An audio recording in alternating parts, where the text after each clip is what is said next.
പറയുന്ന national NGO കോൺഫെഡറേഷൻ്റെ ഓഫീസിൻ്റെ ഉദ്ഘാടനം നടക്കുന്ന വീഡിയോ ആണ്. ആ ഉദ്ഘാടനം നടത്തുന്നത് നമ്മുടെ ബഹുമാന്യനായ വിദ്യാഭ്യാസ വകുപ്പ് മന്ത്രി ശ്രീ ശിവൻകുട്ടിയാണ്. ഞാൻ ഈ വീഡിയോ നിങ്ങൾക്ക് അയച്ചു തരാം. ശിവൻകുട്ടി ഇതിൽ വളരെ പ്രധാനമായും പറയുന്ന ഒരു കാര്യമുണ്ട്.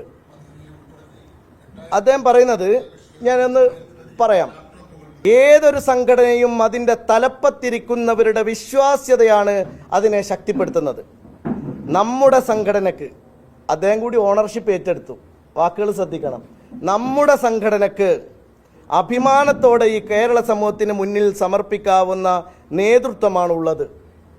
എന്നിട്ട് അദ്ദേഹം ഈ നേതാക്കളെ പരിചയപ്പെടുത്തുകയാണ്.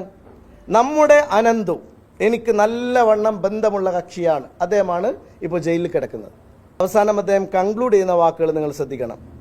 അതുകൊണ്ട് എൻ്റെ എല്ലാവിധ പിന്തുണയും, മാത്രമല്ല ഈ കേരള ഗവൺമെൻറ്റിൻ്റെ എല്ലാവിധ പിന്തുണയും ഈ സംഘടനയ്ക്കുണ്ടാവുമെന്ന് ഞാനിവിടെ വ്യക്തമാക്കുന്നു. ഞങ്ങളാണോ കുറ്റവാളി? അല്ലെങ്കിൽ ഞങ്ങൾ ഇതിലേക്ക് നയിച്ച മന്ത്രിയാണോ കുറ്റവാളി? ഞങ്ങൾക്കെതിരെയാണോ കേസെടുക്കേണ്ടത്? അല്ലെങ്കിൽ ഈ പ്രേരണ മുഴുവനും നടത്തിയിട്ടുള്ള ബഹുമാന്യനായ മന്ത്രിക്കെതിരാണോ കേസെടുക്കേണ്ടത്? അപ്പോൾ അത് ഇന്നലെ എൻ്റെ ഓഫീസിലേക്ക് കരിയോയിൽ അയക്കാൻ വന്നു. എന്തൊക്കെയാണ് ചെയ്തത്? എന്തൊക്കെ മുദ്രാവാക്യങ്ങളാണ് വിളിച്ചത്?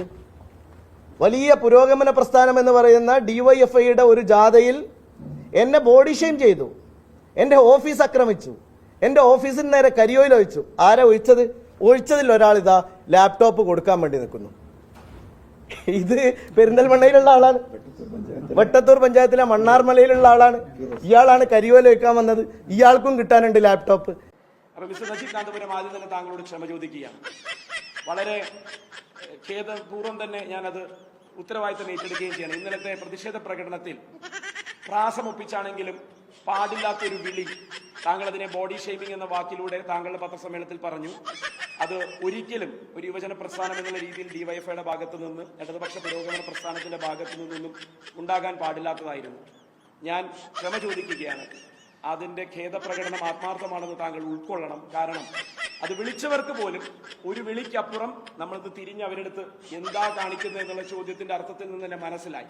പ്രാസം ഒപ്പിച്ചു പോയ ആ വിളിക്ക് അതുപോലും ഒരു ന്യായീകരണമല്ല എന്ന് ഉൾക്കൊണ്ടുകൊണ്ട് തന്നെ ആ മുദ്രാവാക്യം പോലും പിൻവലിക്കുന്നു. താങ്കൾക്ക് അതിലുണ്ടായ, അല്ലെങ്കിൽ അത് ഈ ഇടതുപക്ഷ ജനാധിപത്യ പ്രസ്ഥാനത്തിന്റെ ഭാഗമായി നിൽക്കുന്ന ഒരു യുവജന സംഘടനയിൽ നിന്നുണ്ടായത് പൊതുസമൂഹത്തിന്റെ മുന്നിലും അതൊരു തെറ്റ് തന്നെയാണ്. ആ തെറ്റേറ്റു പറയുകയാണ്.